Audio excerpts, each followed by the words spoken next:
Hello, everyone.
Sorry about that, you guys.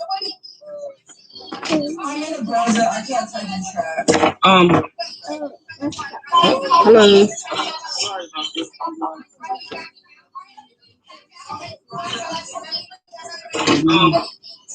Hold on. Let me see.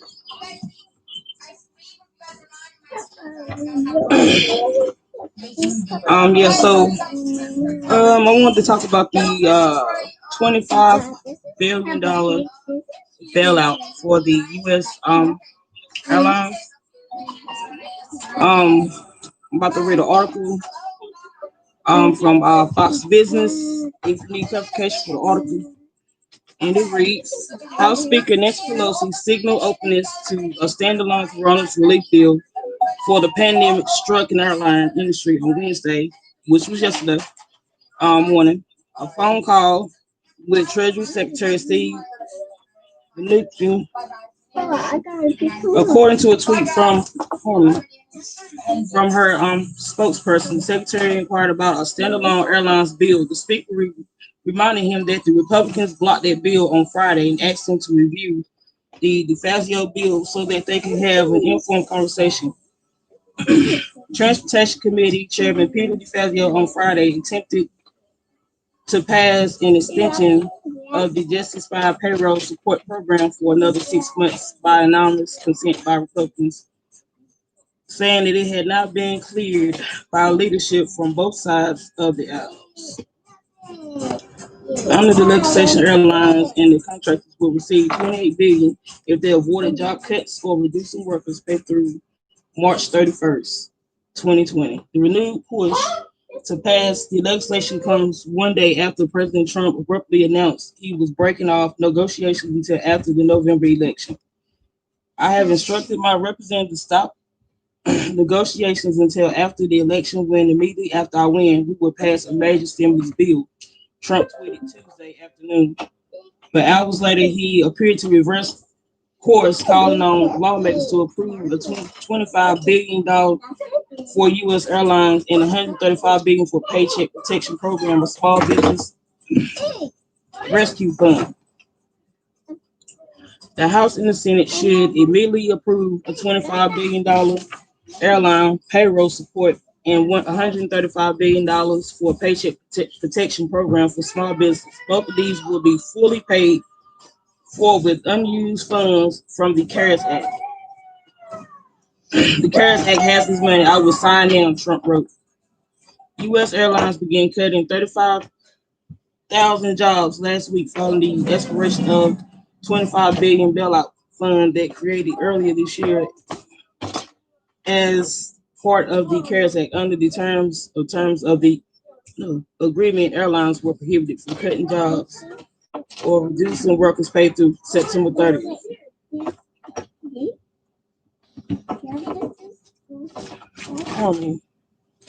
Pelosi urged airlines to delay the Fort logs lost last week, found that additional government relief is imminent. Airlines have begged the government for additional aid after a rebound in air travel did not materialize this summer, while this mounted to harmony. Sorry. I lost my bit.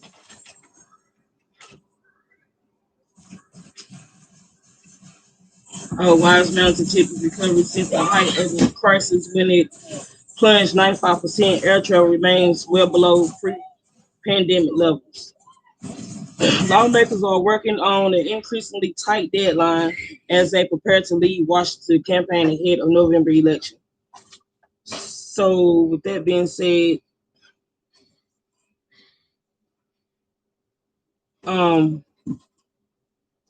I had a few questions like, why would Nancy Pelosi say she don't support a standalone bill, but then try to pass one for $1 billion bailout for U.S. Airlines? I don't understand it.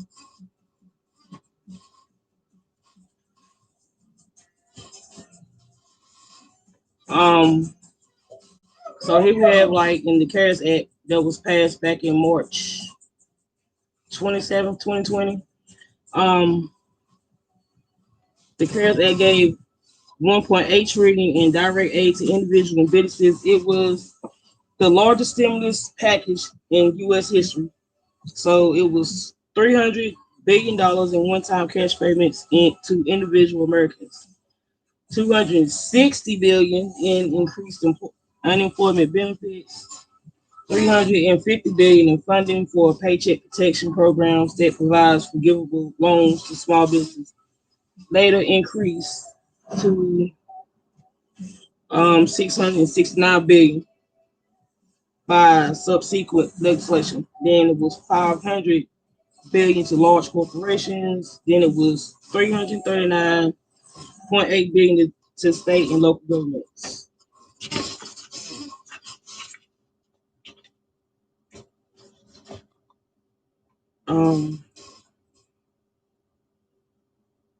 So we know in the CARES Act relief bill, we the people, American people, got a one-time payment of $1,200 and an extra $500 for children under the age of 17. Unemployment gave an extra $600 on top of regular unemployment pay.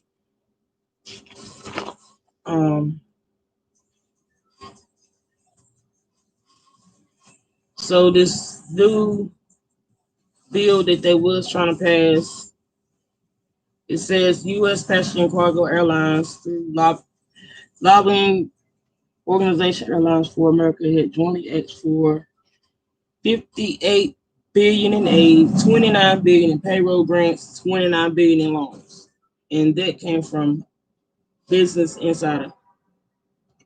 The article did. Oh,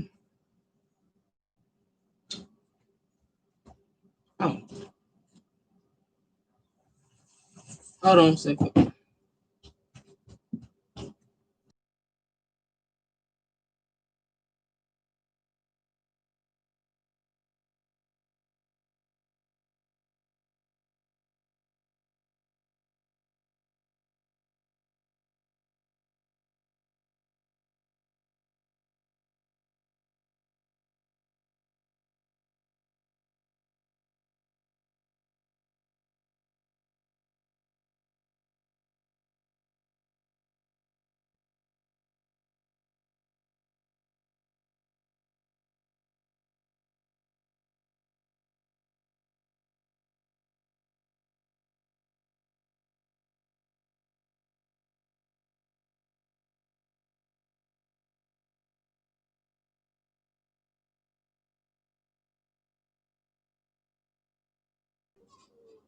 Okay, I'm back.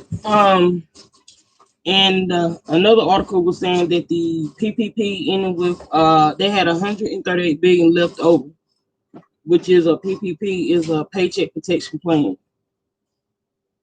So then we wound up they was trying to pass the Heroes Act, which was introduced on May 12th, 2020, which was a $3 billion coronavirus relief bill. Hey, that is giving feedback, which would give assistance to state and local governments, which is $500 billion in direct assistance to state governments, 375 billion to assist local governments, 20 billion. Uh,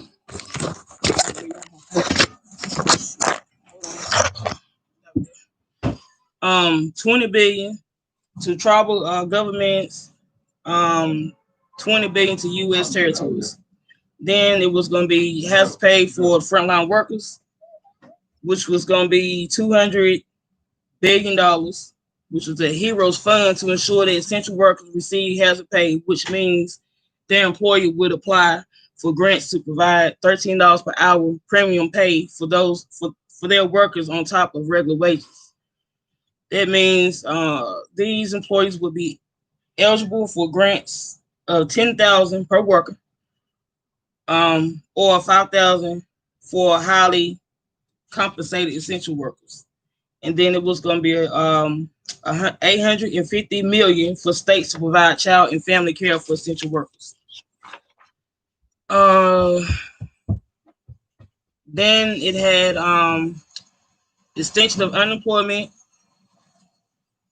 which was extended to still be the $600 per week. The boost in unemployment insurance established under the CARES Act until January 2020. I mean 2021. Then it was going to be forgiveness of student loan debt. Um, they will be extending it. Legislation would extend existing student loan payment plans established in the CARES Act, which did not cover private loan borrowers.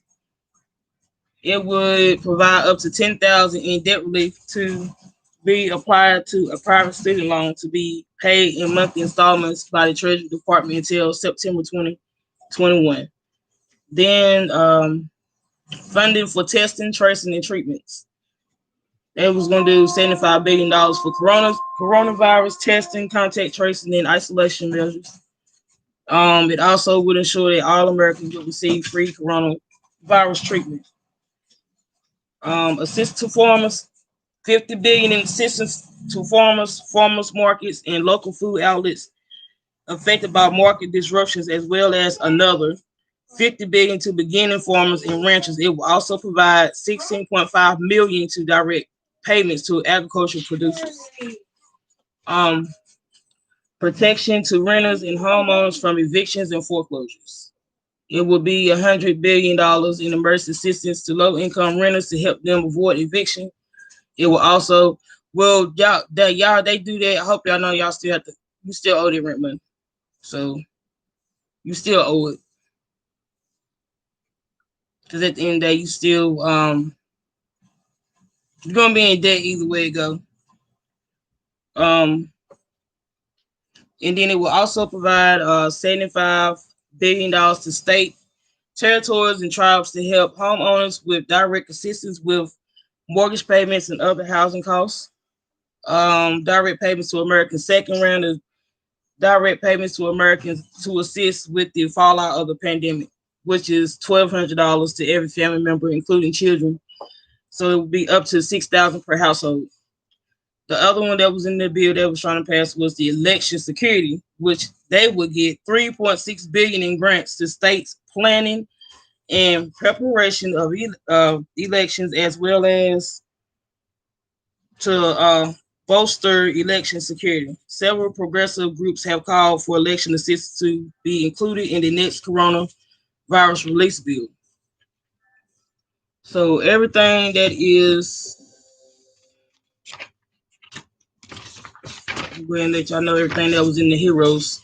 The Heroes, Heroes Act. Medicare, Medicaid, health insurance, broadband service, medical product supplies, immigration, student loans and financial aid, the federal workforce, prisons, veterinary benefits, consumer protection requirements, the consumer protection requirement. Why they got that on there twice. The U.S. Postal Service, federal elections, aviation and railroad workers, pension and retirement plans. Um, but that what the Heroes Act is the Democrats uh um um package, which called stimulus package.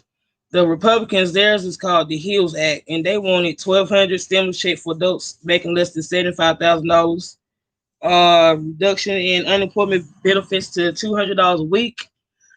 $100 billion in funding for education, about $190 billion in renewed funding for paycheck protection program and tax incentives.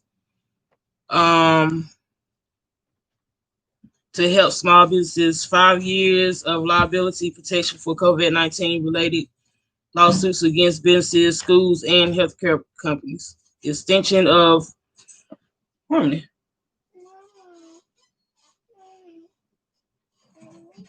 I'm trying to do something. Hold on. And funding for more corona testing and tax deduction for meals. So, what do you all think about that? It's my first live, y'all. Y'all can let me know how I did down in the comments. And I will talk to you guys later. Hey, Gary.